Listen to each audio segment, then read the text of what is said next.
Bienvenidos a este nuevo episodio de Café y Diseño. Estamos en el episodio número 12 y vamos a hablar hoy sobre gobernanza en el ordenamiento territorial. Tengo aquí dos grandes colegas, Uriel, ambos son hermanos, Uriel Espinosa. A ti te dicen Suisimar, ¿verdad? Que es tu segundo nombre. Y Uriel, nada más le dicen Uriel. Entonces, bueno, me gustaría que se presentasen un poco, que nos contaran qué hacen de manera breve. ¿Quiénes son ustedes como arquitectos acá en Panamá? Ok, comienzo yo, hermano. Sí. Ok, Son hermanos, de hecho. sí, sí, totalmente. Yo creo que eso es lo mejor. Tratamos de hacer las cosas bien y si uno va por el camino de la senda del peligro, el otro lo reacomoda. Ok, vamos a ver. Definitivamente que la arquitectura, pues, la llevamos hace más 15, 20 años, tratando de trabajar lo mejor posible en diferentes sectores del RAM, de la rama de la arquitectura, enfocados en los últimos años más que todo al urbanismo, a las tareas de urbanizaciones, de crear ciudades, entender cómo funciona la idiosincrasia del aspecto socioeconómico, el crecimiento de la arquitectura de las ciudades, así como los aspectos ambientales, cambio climático, términos nuevos como sostenibilidad urbana, y tratar de aplicar cada uno de estos conceptos a un mundo cambiante donde por lo menos en Panamá la promoción de la construcción es muy importante y que hay que luchar contra ese recurso inmobiliario cambiante en el día a día de nuestra ciudad. Así que definitivamente formar parte de este ambiente arquitectónico con un estudio de arquitectura que diseñamos de urbanizaciones, unidades de vivienda de todo tipo, centros comerciales, parques logísticos, llena ese campo que originalmente no era tan atendido por nosotros los arquitectos hace un par de años, hace 10 años atrás, cuando había un boom inmobiliario de torres residenciales. Bueno, nosotros nos enfocamos en ese campo del ordenamiento territorial, el desarrollo de grandes proyectos, macroproyectos, que al final se convierten en grandes ciudades. Yo creo que puede complementar esa tarea que hemos venido realizando desde hace más de 15, 20 años. 20 años, sí. 20 años, wow, 21 para ser exacto este año. Sí, bastante. 21 años, tanto como profesionales independientes como ya como empresas, como despacho de arquitectura como tal. Y sí, un poco hablarte de nosotros, pues sí, en nuestros inicios básicamente era, como yo creo que te conté en un podcast anterior, esto de la planificación urbana tiene su boom en Panamá. No es que no existiera la planificación urbana, pero la planificación urbana tiene su boom en Panamá hace una década para acá, cuando los nuevos estudiantes de arquitectura, arquitectos, profesores, al ver el tema del espacio público, sobre todo en nodos de desarrollo como Arraiján, Pacora, se estaba reduciendo problemas con el agua, problemas con temas de escuela, que tienen que ser resueltos por el Estado, no se estaban resolviendo. Entonces esa nueva generación de profesionales y colegas que hoy día están en algunos puestos de gobierno, en vez de orientarse a la parte del diseño, que era lo que todos queríamos ser Claro. aquí en los años 80 y tempranos 90, todos se fueron orientando hacia la parte de la planificación urbana. Y pues nosotros en nuestros despachos de arquitectura, pues ese es digamos que, yo diría que más del 50% de nuestra función, de nuestro diario vivir.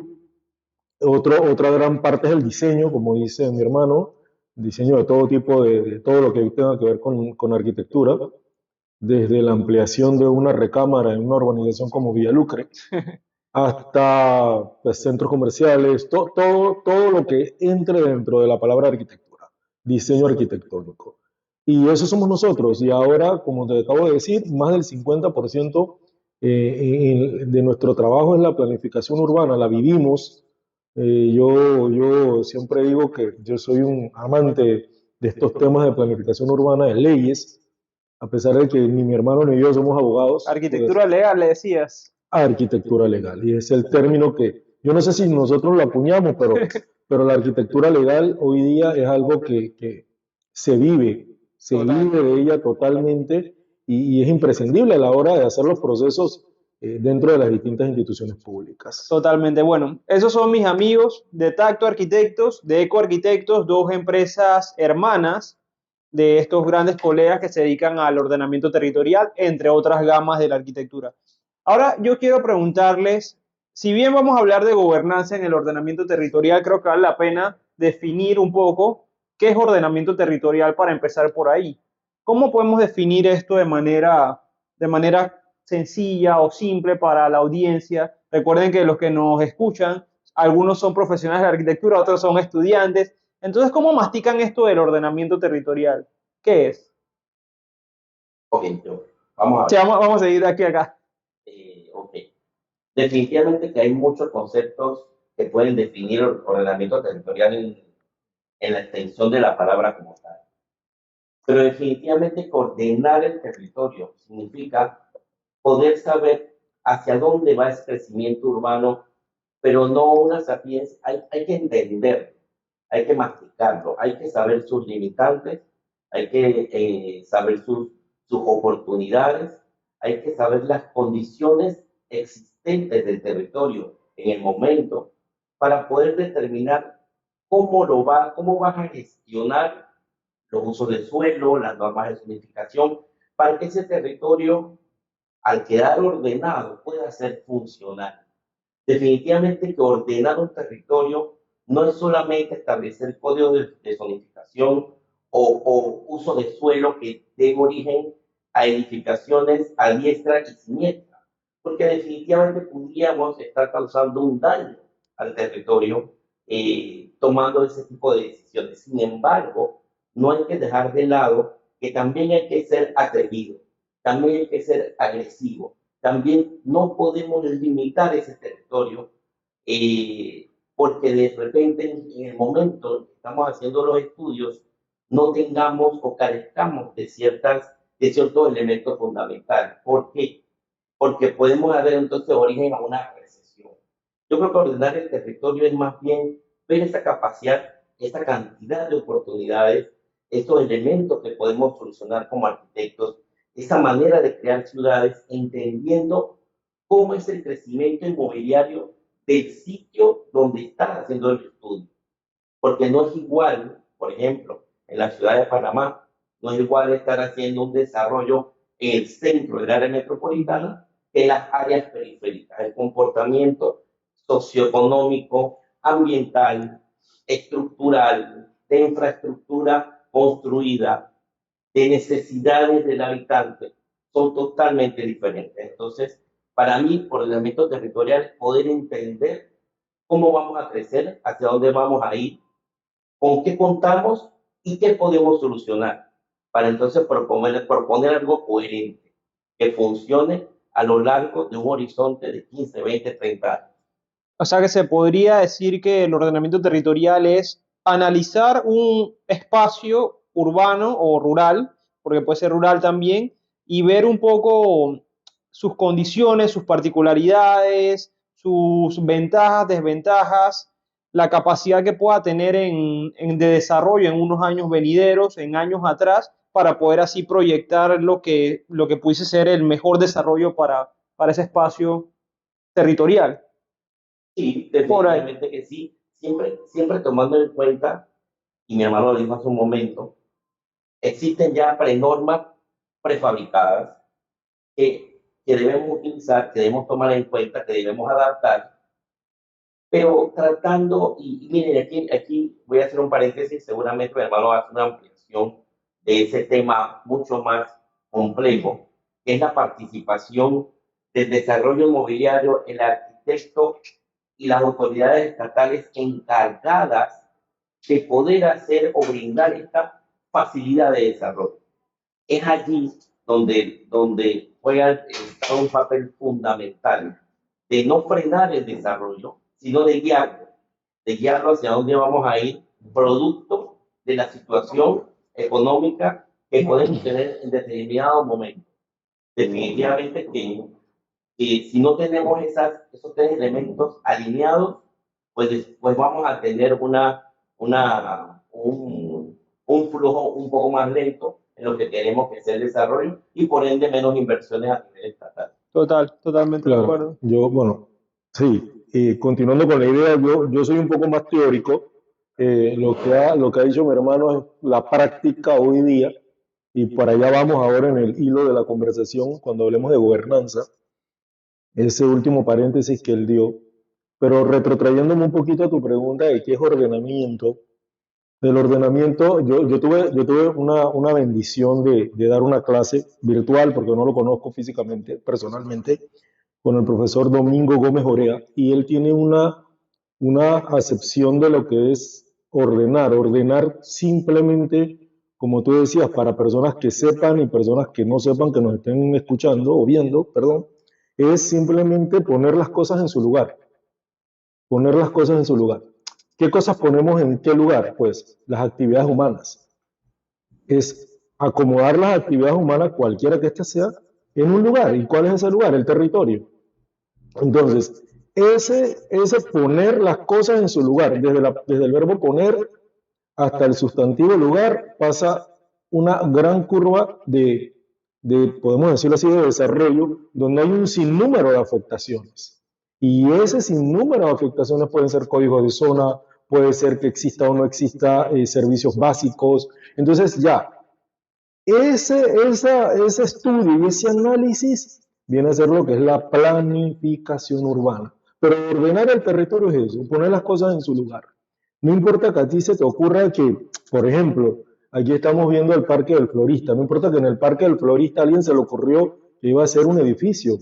Claro. Pero bueno, está bien, para su concepto eso era ordenar la parte de ese territorio, ese apéndice que quedaba ahí vacío. Pero ves, alguien planificó mejor y dijo, ¿sabes qué? Ahí lo que tiene que ir es un parque vecinal urbano. Y ahí está, y ahora lo usan muchas personas, etcétera, etcétera. Entonces, eso es lo que es ordenar el territorio, básicamente en teoría, con todo lo demás que mencionó mi hermano, que son las afectaciones que luego vienen en esa curva de desarrollo, que ya lo vimos, ¿no? Usos de suelo, códigos de zona que no tienen el mismo significado, etcétera, etcétera. Excelente. Bueno, eso con respecto a lo que es ordenamiento territorial, vamos a entrar un poco a lo que es gobernanza. Tenemos ciertas situaciones que se han venido dando en los últimos, principalmente meses, y es la razón por la que hemos estado hablando mucho últimamente de ordenamiento territorial. Hay planes, hay POTS que están por aprobación, POTS que están ejecutados, y en fin, hay muchas situaciones que se están dando alrededor del ordenamiento territorial y nos traen esta conversación. Quiero que hablemos un poco de la situación del país, cómo es la gobernanza específicamente en ordenamiento territorial y cómo está afectando la situación país, cómo afecta a la economía y cómo afecta sectores tan importantes para nuestro país como es la construcción. Yo creo que a mí me gustaría que mi hermano hizo una exposición bien interesante. La hizo hace un par de días atrás con una reunión, me pareció fundamental, muy ordenada en cuanto a lo que son las leyes y las normas. Y al final, el mensaje que todos debemos entender, yo creo que me gustaría darte la palabra para que, y yo cerrar con solo unos conceptos que ese día pude extraer de eso que conversar. Claro. Yo, la verdad, no tuve oportunidad, de hecho no tenemos un guión, no hemos conversado, ni mi hermano ni yo, no nos hemos llamado en todo el día, hoy así que tampoco es que esto es totalmente natural, no es armado, pero yo sí quiero antes de dar un poco de la teoría, porque lo mío es siempre dar teoría de conocimiento a los que nos ven, es aclarar que aquí no vamos ni a mencionar instituciones, no vamos a mencionar colegas que ahorita mismo dirigen pues, los diferentes organismos del ordenamiento territorial dentro de diferentes instituciones. Esa no es la idea. La idea es dar un mensaje de cómo se puede avanzar, cómo se puede solucionar los problemas que se están dando en este momento en cualquier institución gubernamental. Pero primero veamos. Tú preguntaste lo que es la gobernanza, y como a mí me gusta ser teórico y explicar las cosas, yo me traje aquí la definición de la Real Academia Española de la Lengua, que nos avala nuestro idioma español, y dice que gobernanza es el arte o manera de gobernar, que se propone como objetivo para el logro de un desarrollo económico, social e institucional duradero. Ahí, importante, logro de un desarrollo económico. Bien, no parar el desarrollo económico. Claro. O sea, que gobernanza es permitir que el desarrollo económico fluya. Con todas las reglas que tú quieras, pero permitirlo, que fluya. Como cuando tú estás regando un jardín con una manguera, abriste todo el grifo, sale mucha agua, entonces tú lo empiezas a regular, pero el agua nunca va a dejar de Claro, y un comentario nada más ahí, importante a los que nos escuchan, si son estudiantes y están en las carreras de urbanismo, ordenamiento territorial y afines, ustedes van a estar muy relacionados con las instituciones, o sea, pueden saber la teoría, pero van a estar muy relacionados con el día a día de las instituciones. Continuaría. Y luego te habla la RAE, no lo dice un ente planificador, no lo dice el CEPAL, no lo dice el BID, no lo dice alguna ONG, lo dice la Real Academia Española de la Lengua, dice, promoviendo un equilibrio entre los tres actores principales de toda ecuación de planificación urbana. ¿Cuáles son? El Estado, no el gobierno, el Estado. Recuerden que el gobierno cambia, pasa, o se puede mantener, pero el gobierno es el administrador del Estado. La sociedad civil, que al final es el objeto de la planificación urbana, y el mercado de la economía, o sea, nosotros, los planificadores, los promotores, los que ejecutan la planificación. Entonces, eso es lo que es gobernanza. Entonces, mi hermano mencionó una presentación que pues tuvimos y sí, aquí yo hay retos, la gobernanza tiene retos, hoy día la gobernanza tiene retos. Yo me he leído, hasta hoy me he leído declaraciones de Capato, yo me he leído declaraciones de varias ONGs panameñas y gremios panameños que hablan de retos y de oportunidades. Pero fíjate que uno de los retos más repetitivo en todos los escritos, es la demora en la aprobación de trámites. Claro. Ese es uno de los retos de la gobernanza en nuestro país. También de los cambios económicos y sociales. Obviamente nosotros como profesionales de la planificación tenemos que ajustarnos a normas y regulaciones. Pero fíjate que lo más repetitivo, lo que tú puedes sacar de todos los escritos, es la demora en la aprobación de los procesos. ¿Y eso cómo afecta? O sea, ¿cómo yo lo entiendo de manera simple? O sea, digamos, si mi trámite demora, ¿eso cómo afecta económicamente a las diferentes partes interesadas? Eso afecta en ambos sentidos. Por ejemplo, hablemos de un municipio cualquiera, no hablemos de un municipio específico. Los municipios viven de los impuestos. Tienen un fondo de descentralización, etcétera, para manejo y todo lo demás, para pago de... Pero básicamente los municipios estatales, la gran mayoría, viven de los impuestos que cobran. Impuestos de circulación, llámese placa, impuestos de comercialización, llámese letreros, llámese anuncios, llámese una fiesta, un trailer bailable, es un impuesto, etc. Pero fíjate de cuál es el impuesto que más le permite a un municipio crecer. Es el impuesto de construcción.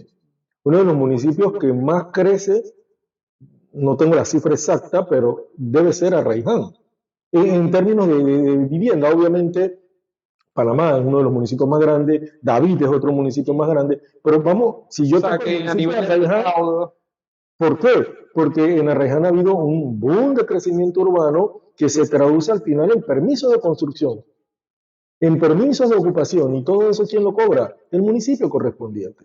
Entonces tú me dices, o me preguntaste, ¿en qué afecta la demora de los procesos? Fíjate que si un promotor, que tengo varios, mi hermano también tendrá algunos, le dicen, pregunta, yo voy a comprar esta parcela para hacer este proyecto, ¿cuánto tiempo tarda? ¿Cuántos procesos son?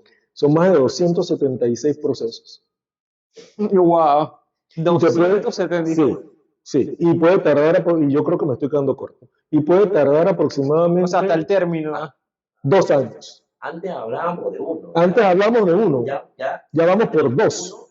Ya da el miedo decirlo. No, por supuesto que no. Y eso depende de cuando tú haces un diagrama de PER, que es el famoso diagrama de las bolitas, hay una ruta crítica. La ruta crítica pasa por el estudio de impacto ambiental, Y no pasaba antes por una asignación de código zona o un esquema de ordenamiento, porque eso era bastante práctico y fluía. Ahora fíjate que yo agarro eso y lo pongo en la bolita de la ruta crítica y ahora se atrasa a 2 años.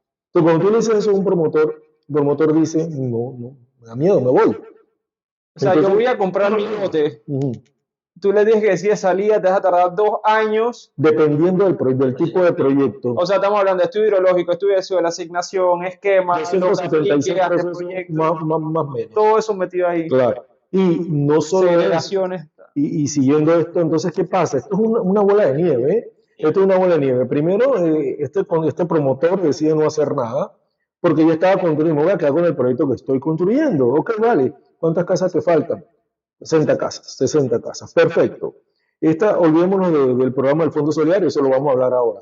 Pues 60 casas que no se están vendiendo, ¿por qué? Porque hay una ley de intereses preferenciales que está afectada y que tiene un límite al 31 de agosto de este año y que tiene que cambiar y todo el mundo está así temblando qué va a pasar. Porque tú tienes una versión, mi hermano podrá tener otra versión, todos tienen versiones de la ley de intereses preferenciales. Yo he escuchado muchas teorías. No, la ley que va a salir es esta, pero nadie tiene la verdad absoluta. Eso lo va a saber nuestro presidente, no sé, el 30 de agosto cuando vaya a firmar la ley y el 1 de septiembre digan, aquí está la ley de intereses preferenciales. Todos esperamos que sea el agua bendita para que esto empiece a surgir, pero eso no lo sabemos. Entonces todo el mundo tiene ese miedo y esa bola de nieve se va haciendo más grande y a lo mejor en diciembre ese municipio que vivía de los impuestos de construcción dice, oye, no nos están ingresando dinero, el bill metal. ¿Pero por qué?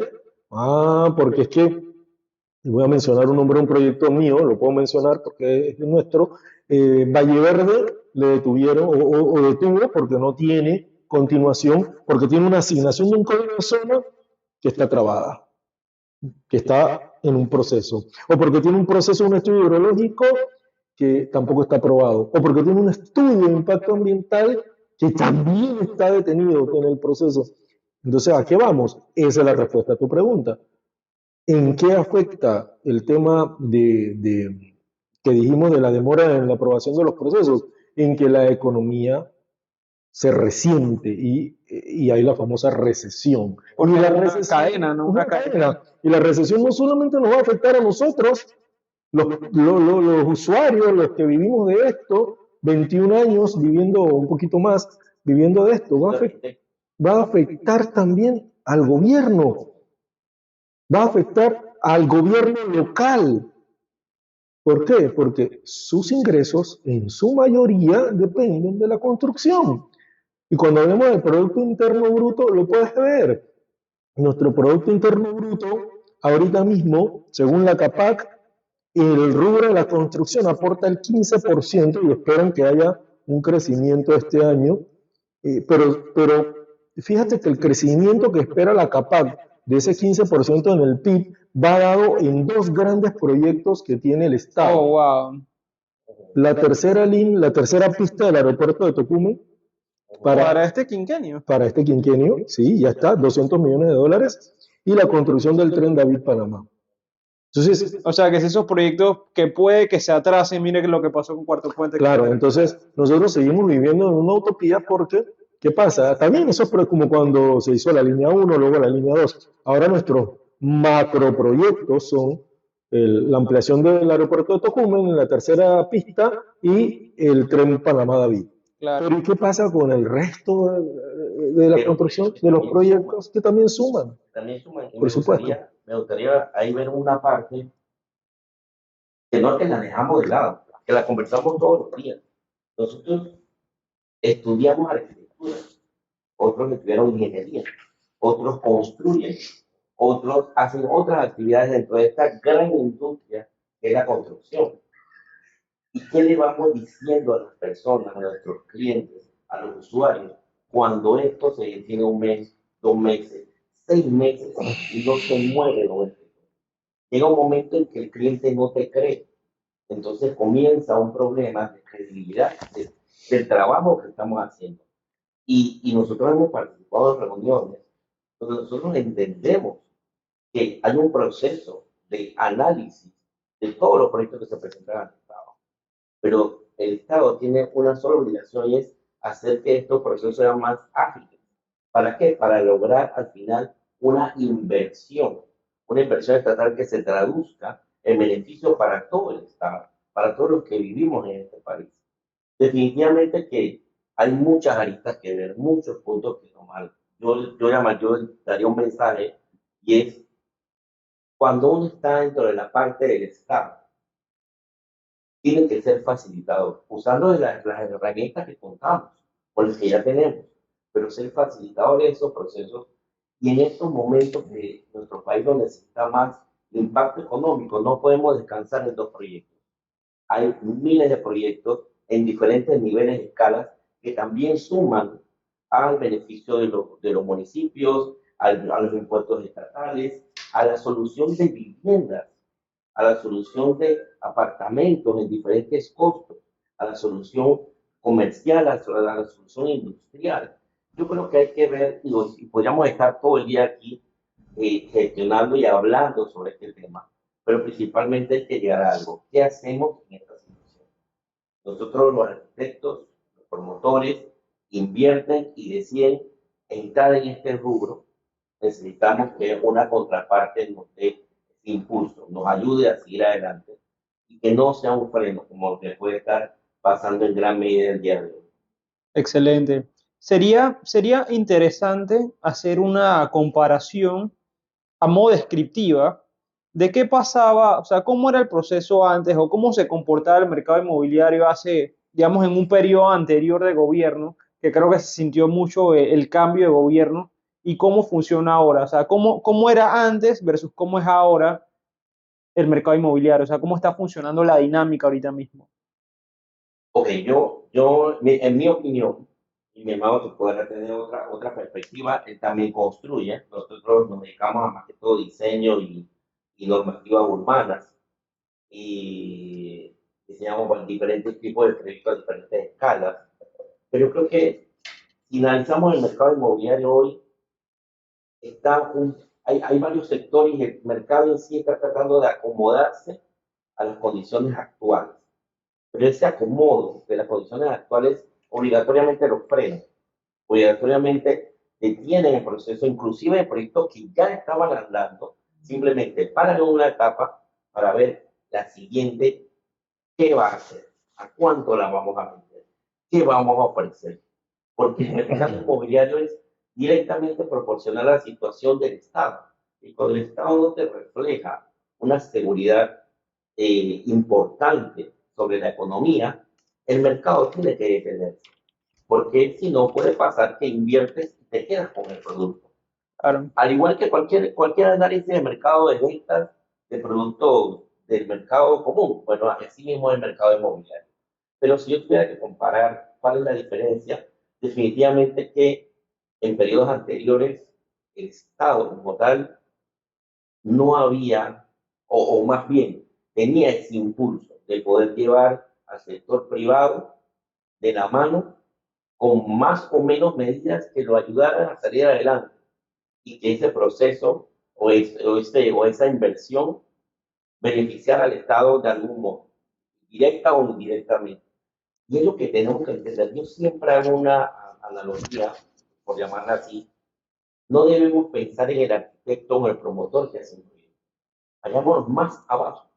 Vayamos a el que cuida ese proyecto por las noches o la señora que arma una fonda al lado de una construcción y que seguramente tiene hijos que van a la escuela. Entonces, o esa vivienda cuando está terminada y puede ser entregada a un usuario.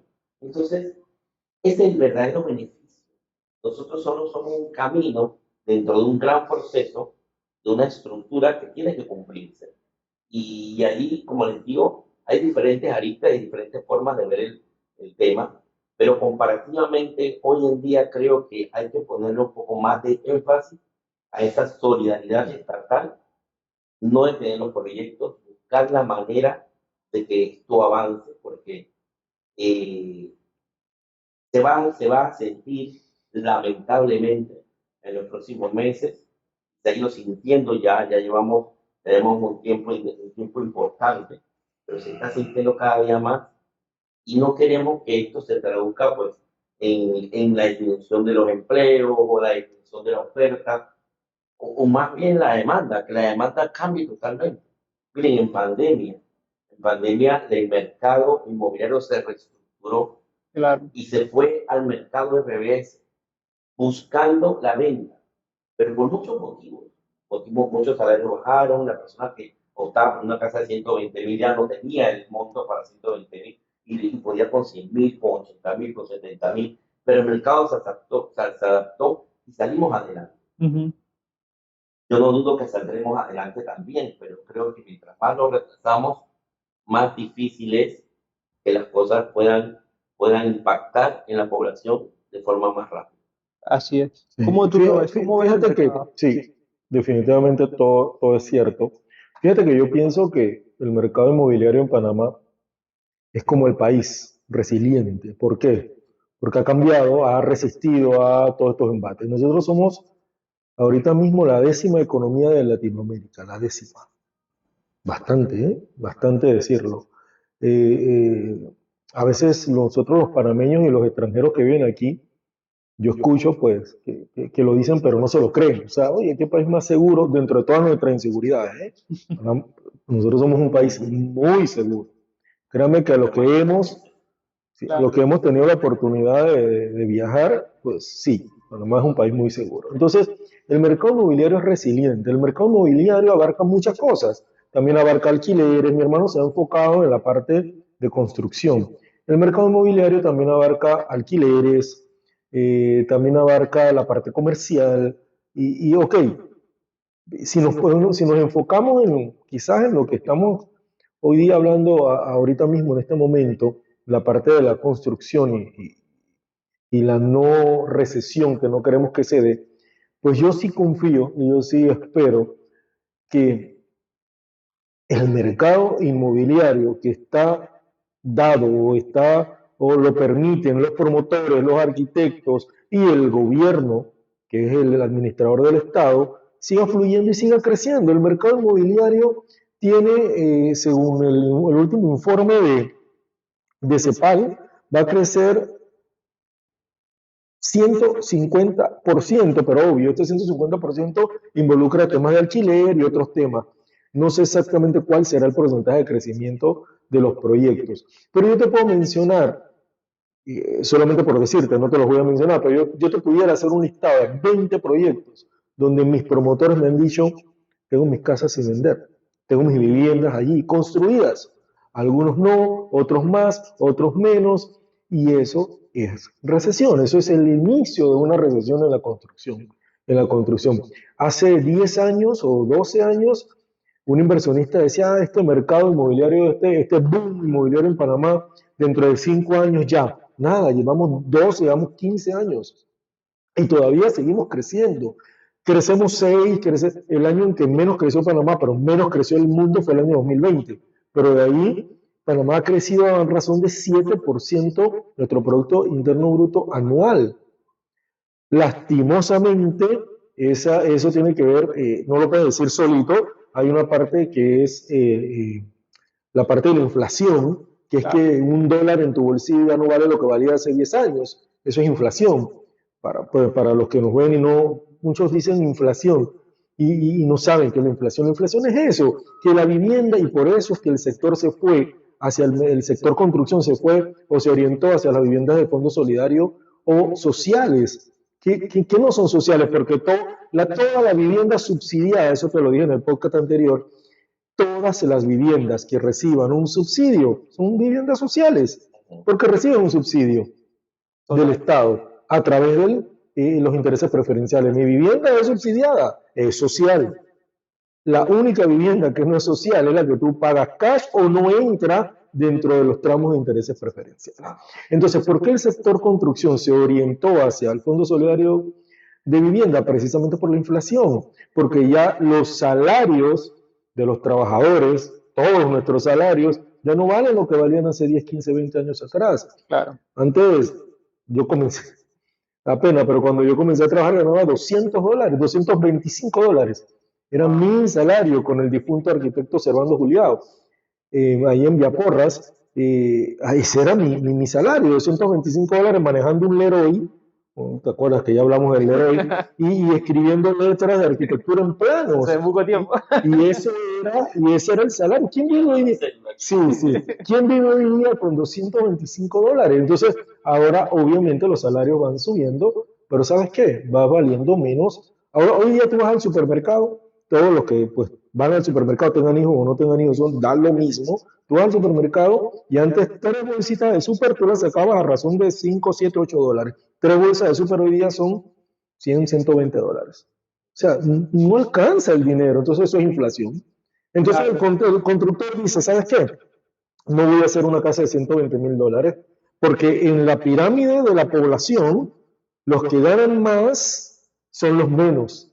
Entonces, ¿dónde está el grueso de la población? En la base de la pirámide, entonces me voy a enfocar allí. Y dice el Estado, perfecto, yo te tengo un programa para eso, Fondo Solidario de Vivienda, y ese es el siguiente monto de paso de la conversación. Y vivimos con el Fondo Solidario de Vivienda durante Y más de eso pasó 25 por... años, Ajá. hasta que por los temas como dijo nuestro presidente cuando subió, restricción al gasto. Por la restricción al gasto, él decidió pararlo. Está bien, eso no lo voy a criticar, yo no soy político. Bueno, todos somos políticos, pero no me quiero meter en ese tema. Lo detuvo, pero se detuvo tan tajantemente que ese tren bala llamado Fondo Solidario de Vivienda se descarriló y afectó a promotores que tienen viviendas que no pueden vender, se descarriló y afectó a compradores que la única forma de adquirir su vivienda era con los famosos $10,000. ¿Y qué hacemos ahora con esas personas? Y con esas casas. Y con esas casas. Por eso es que estamos esperando a la ley de intereses preferenciales. En fin, ese es el tema del mercado inmobiliario. Esa es la situación actual nuestra, pero yo tengo fe. Me parece muy interesante lo que dice Uriel y lo percibo de esta manera. Estamos enfrentando un mercado inmobiliario que quiere crecer, o sea, es como si estuviera con ganas de crecer, pero tuviera como algo que lo amarre y lo restringe, y eso es un poco lo que está pasando actualmente con el Estado. Hay otra muestra de inflación que está pasando, ya ustedes se tuvieron que haber dado cuenta, pero es que ahora tenemos en la ciudad viviendas más pequeñas al mismo precio que antes. Eso también es inflación. Y eso es igualito como cuando tú vas al chinito y comprabas un paquete de Doritos y ahora cuesta lo mismo y está más chiquito. Así mismo está pasando, solo que con apartamento. Tú vas a comprar el apartamento al mismo precio que te costaba antes, pero el metraje es mucho más pequeño. O las papitas, que ahora son solo aire. Sí, sí. Bueno, porque le echan menos papitas y cuesta más. No, así es, pues. La bolsa viene súper llena, ¿no? Así de aire. Sí, o el pan. Cuando tú abres la bolsa, la papita es lo mismo. Sí, eso es, digamos que básicamente lo que está pasando hoy día con el mercado. Sí. Ok, hemos descrito un poco, o sea, empezamos definiendo qué era ordenamiento territorial, hablamos un poco de eso, hablamos un poco de qué está pasando a nivel, digamos, económico con respecto a esos trámites y cómo hay la afectación de eso. Hablamos un poco del mercado. Me gustaría conversar un poco con ustedes cuál es el riesgo de si no se hace nada. Porque estamos pensando, Uriel, yo también espero que todo mejore, Sí, pero ¿qué pasa si llega agosto y de repente la ley de interés preferencial no mejora o otros temas de los trámites siguen trancados? ¿Cuál es el riesgo? Y o sea, ¿qué en su parecer, porque no tenemos una bola de cristal, pero qué en su parecer podría pasar si esto sigue de esta manera? Antes que mi hermano comience a manera de chiste. No. Pero yo tengo algo chistoso. Ya incluso en mi oficina lo digo, bueno, si esto sigue así, ya yo estoy teniendo mi propio emprendimiento, ¿eh? Yo estoy comprando cosas por Temu y Chain para ver si vendo a partir del otro año, porque ¿Me contrata? Vivir de la arquitectura. Yo tengo una anécdota, yo creo que te la conté. Un buen amigo mío me llamó, su hija se graduó hace un año, iba a estudiar arquitectura, y él me dijo, todo lo que yo veo en tu oficina y lo difícil que le estás pasando, puedes convencerla de que no. Y yo le dije, y me llamó y me puso en el altavoz, él iba manejando y yo le dije, hija, no estudies arquitectura. Es una cosa, sí, pues qué pena, sí, fuerte, porque vivir, no sé, esto es como los artistas o los pintores, yo no sé, es muy difícil. Tienes que amar esto para... Aparte somos muchos, ¿no? Pero sí, pero independientemente de que seamos muchos, yo orientaría, si nos la están poniendo más difícil, y yo orientaría a las nuevas generaciones a estudiar ya estos otros temas de inteligencia artificial y que sean emprendedores en otras cosas. El que vende hierro, el que vende grama para vivienda, ese está haciendo un japay. Son empresas que están haciendo japay porque a la gente le gusta ahora este tema de arborización y tal. Pero bueno, voy a dejar que mi hermano hable Pero rescatando eso que tú dices, antes de dar la palabra a Uriel, o sea, nos están poniendo las cosas tan Sí, difíciles sí, sí, sí. que vamos a tener que buscar otras opciones y al final, dueños de oficina de arquitectura, los tres, nos toca buscar otras opciones y qué va a pasar con ese personal. ¿Te acuerdas en el podcast número, cuál fue el que hicimos? 10 Pues, o 9. 9 por ahí. Bueno, ok, ¿te acuerdas del podcast 9 que yo decía, yo de todos nuestros presidentes recuerdo algo, yo de Benito Cortizo recuerdo en la época de la cuarentena que él habló de los lápices, ¿no? Y nosotros si somos un lápiz, ¡prá! Nos quebramos.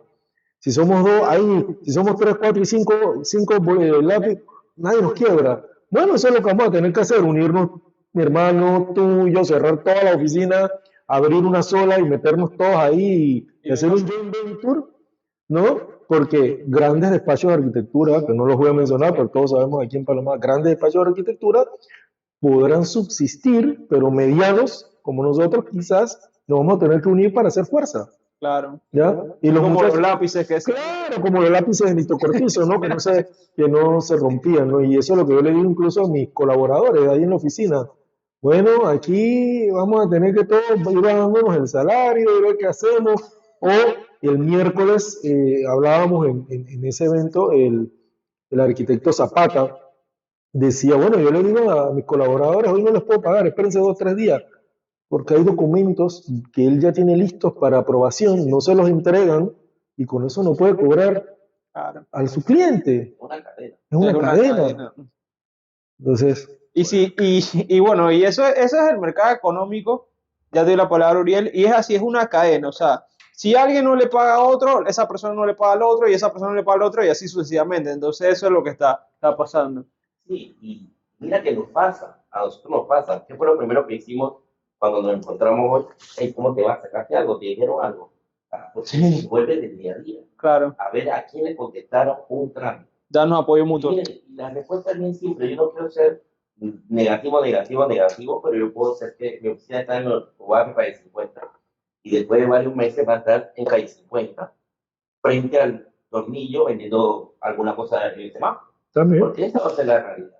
Y pareciera una broma, pero vamos, es como una analogía Es clara una sátira fuerte. para que sepan hacia dónde va. Pero tampoco es tan malo. ¿Sabes por qué? Digo, malo sí, pero están pasando cosas. Ujú. Están pasando, el señor aquí haciendo podcast, el señor, varios arquitectos llamándonos para hablar entre nosotros y asociarnos. Nosotros, por ejemplo, en la oficina tenemos 2 proyectos que no hemos podido lanzar precisamente esperando el momento oportuno, por miedo a que si lo lanzamos, pues no pasa nada, entonces vamos a quemar ese cartucho Claro. de anunciar un proyecto que quizás no le gustó a nadie, pero es que no le gustó, es que no pueden comprarlo, o no lo pueden pagar, o de repente no es el momento. Entonces yo sí creo que lo que está por pasar, si esto no mejora, es un riesgo bastante fuerte. Nosotros que tenemos oficina, todos los que estamos aquí, nos preocupa mucho por nuestros colaboradores, creo que es la principal preocupación. Nuestros clientes también, obviamente que están acostumbrados a un trabajo diario de parte de los estudios de arquitectura. Y cuando de repente tengamos que recortar personal, que no lo queremos, también vamos a comenzar a dar un trabajo menos eficiente, la palabra no es eficiente, Menos sino ágil, quizás. más lento, pero lento producto. Miren, por ejemplo, nuestros clientes, yo creo que a todos nos pasa, nos llaman muchas veces a la semana, y ni siquiera al día, pero a la semana. Y a la semana les damos las mismas respuestas. Claro. El trámite está aquí, aquí. Y ellos, yo creo que a todos nos ha pasado que nos dicen, pero ¿hasta cuándo va a estar ahí? Y nosotros no podemos hacer, porque no la tenemos. Y yo creo que esa es la gravedad hacia la cual nos dirigimos y esto no cambia. Total. Algo más ahí en el tema de riesgos. tema de riesgo de lo que puede o no puede pasar en un futuro, depende mucho también ya no de nosotros. Nosotros ejercemos nuestro trabajo, tratamos de cumplir con todos los requisitos que las leyes dictan para los diferentes procesos, planos de construcción, permisos, esquemas, asignaciones, cualquier tipo de proceso. Pero también, Bueno, lo que se inventa. claro, Lo que se inventan. pero aquí también hay un mensaje para los funcionarios, para los servidores públicos que en este momento están ejerciendo direcciones.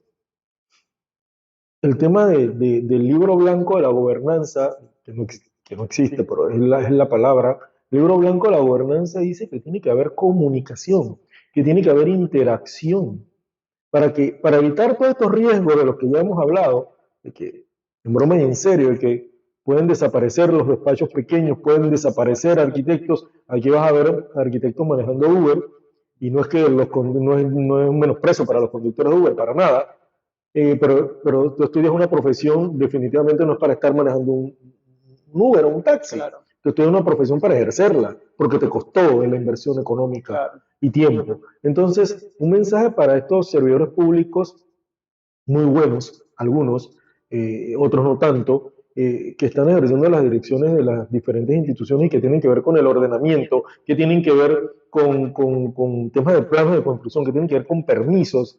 Tiene que haber interacción, porque la buena gobernanza, el tercer punto de una buena gobernanza, aparte de las leyes y regulaciones, aparte de velar por el tema de la sociedad civil y permitir a la sociedad civil intervenir, es la interacción público-privada. Sin esa interacción público-privada no vamos a ningún lado. En Panamá no existe, bueno, ni en el mundo, bueno, no sé en qué países pueda existir, el Magister Dixit, es decir, no puede haber una autoridad urbanística, llámese ministro o director o lo que sea, que diga simplemente, esto no es así porque a mí me da la gana que no sea así. Eso no existe.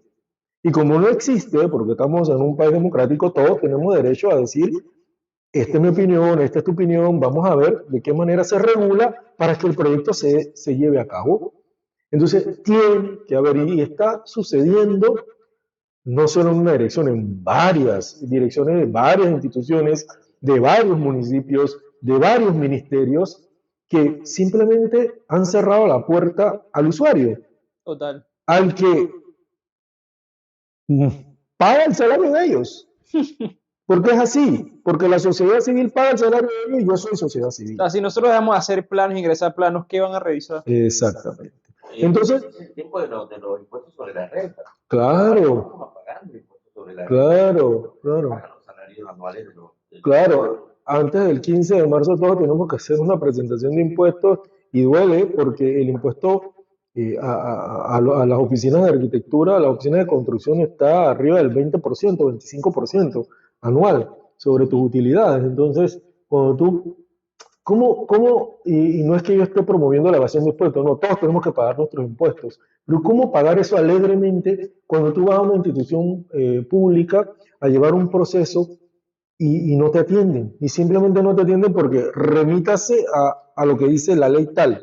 Dale, está bien, yo me remito a lo que dice la ley tal, pero yo quiero una interacción con el funcionario porque tengo unas consultas. Quiero ver este tema, quiero ver lo otro.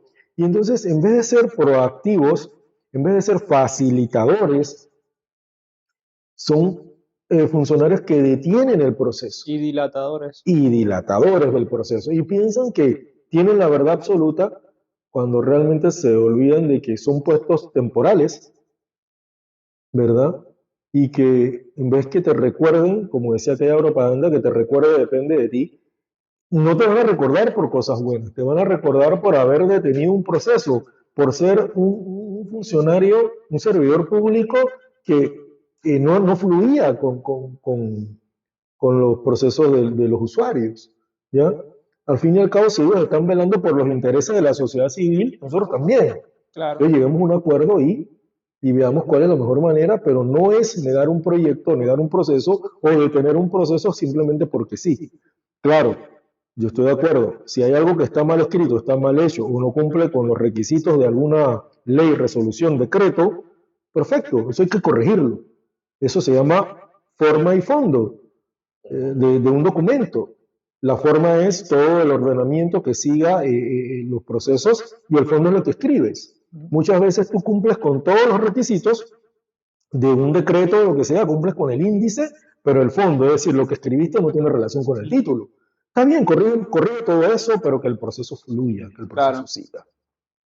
Y yo me imagino que se sienten apoyados por sus gremios, por lo que regula la arquitectura, los gremios que regulan la arquitectura se sienten apoyados por esos gremios, Bueno, mi hermano pertenece a sienten que IPAUR. tienen, el IPAUR yo siento que me respalda, pero hay otros gremios que yo siento que no, por lo menos hablando mi persona personalmente, valga la redundancia, yo siento que el IPAUR defiende y está impulsando nuestros intereses, pero siento que a otros gremios le hace falta un poco más levantar la voz y decir, o sea, hablar de nosotros, hablar de lo que está pasando en nuestros colegios, deberían velar por estas situaciones y no siento que lo están haciendo de manera oportuna. Ahí puedes hablar un poco de IPAUR, ¿no? Y precisamente eso es lo que hemos querido cambiar en Paúl. Lastimado, me hubiera gustado, bueno, acepté, gracias por el presidente un día de esto, porque de verdad los lineamientos del Instituto para la Arquitectura y Urbanismo es eso, ser un instituto, ampliar el conocimiento de los arquitectos. Y miren, todos los arquitectos en principio son urbanistas, todos los arquitectos. Obviamente hay especialidades que profundizan más en este desarrollo, pero algo que siempre hay que tomar en cuenta, y hoy en día lo hablamos cada día, es la poca participación de arquitectos, porque existen muchas ramas donde ellos practican la arquitectura, pero los arquitectos todos estudiamos arquitectura. Y, y esto nos lleva a tratar de buscar ese apoyo en todos los demás eh, colegas, compañeros de la arquitectura, porque todos en algún momento podemos enfrentar estas situaciones. Es importante que, por ejemplo, nosotros en IPAUR tratamos de hacer seminarios, conversatorios para poder ilustrar que lo más importante de ser arquitecto es no perder esta creatividad que es intrínseco en nuestra profesión. Pero esta creatividad tampoco debe estar amañada al miedo de que nos detenga un trámite, al miedo de que yo voy a cambiar esto porque es que el funcionario quiso que lo cambiara porque así lo veía más bonito. Miren, hay que cumplir las normas, como bien lo ha hecho mi hermano, bien lo ha hecho Doris, eso es real. Las normas están para ser cumplidas. Dentro de la gran gama de diseño, nosotros se nos tiene que respetar el diseño, nosotros tenemos soluciones también, nosotros fuimos instruidos para ser creativos y ofrecer soluciones. Y creo que esta práctica no se está dando hoy. A nosotros, y como nos comentan muchas cosas cuando vienen observaciones para atrás, donde nos recomiendan cosas que no tienen sentido. Nos recomiendan, cambie esto por esto. Cuando tú puedes usar dos de la misma cosa, te dicen use una, no, señor, yo quiero dos porque la necesito. Y yo soy el creador del proyecto, yo sé cómo es mi proyecto. La persona que lo está evaluando debe ver el mínimo, que yo cumpla con el mínimo de parámetros funcionales, porque si yo quiero poner dos, algo donde dice uno, no me lo discuta. Pero piden el tiempo en ese tipo de discusiones sin sentido. Y como dice mi hermano, definitivamente recibir ese apoyo del funcionario público es una parte fundamental. Y yo sí exhortaría a eso. Que no primero que los arquitectos principales, los que estudian, los que estudiamos, los que trabajamos, los estudiantes, los que estamos dibujando, no tengan miedo. No tengan miedo de expresarse, no tengan miedo de decir su opinión, pero también ese funcionario público acepte que, que puede ser que la solución la tengamos nosotros. Debatamos.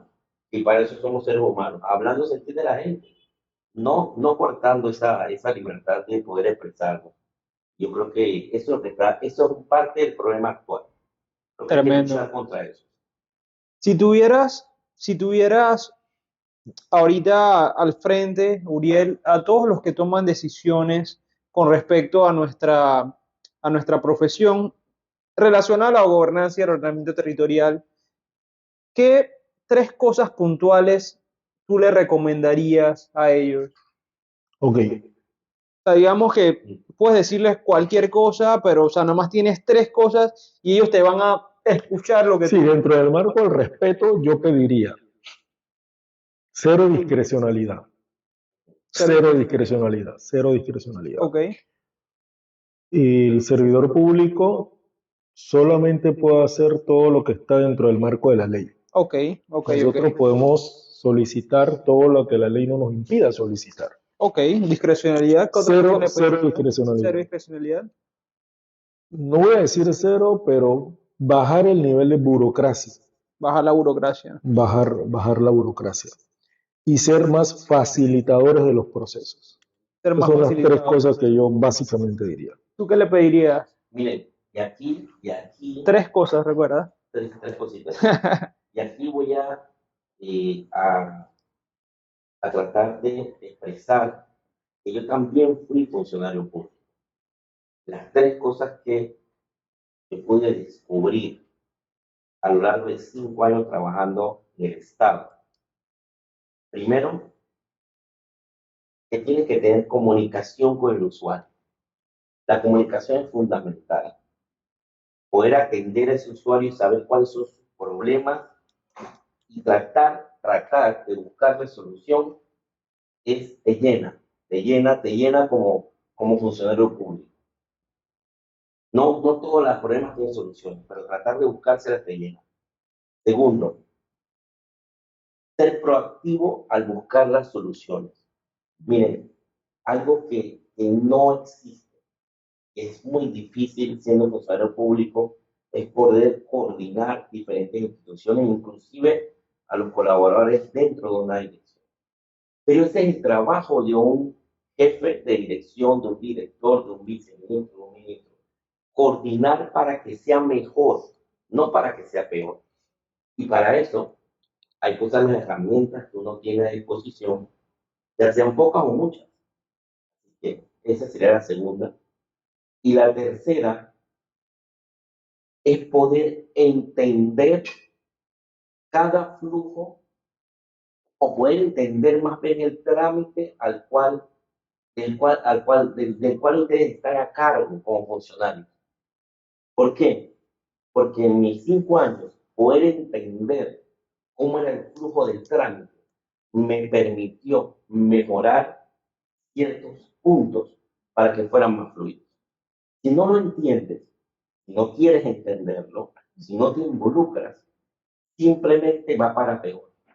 Va para peor porque la naturaleza es que las cosas se van a ir demorando a medida que discrecionalidades van entrando. Entonces yo creo que esas tres cosas, si se las pudiera decir a alguien, basado en la propia experiencia que tuve a lo largo de 5 años y que hasta ahora no he recibido ningún comentario negativo, entonces se las digo. Tremendo. Bueno, con eso vamos terminando este episodio número 12 de gobernanza en el ordenamiento territorial. Muchas gracias a mis dos colegas, Uriel. De verdad, un placer tenerlos por acá. Espero que sigamos haciendo más episodios. Y bueno, si tienes cualquier aporte que quieres darnos, siempre estamos a la orden. Nuestras redes sociales, Gabriel Solano LA, la Tacto Arquitectos, Eco Arquitectos, estamos siempre a la orden. Muchas gracias. Hasta luego.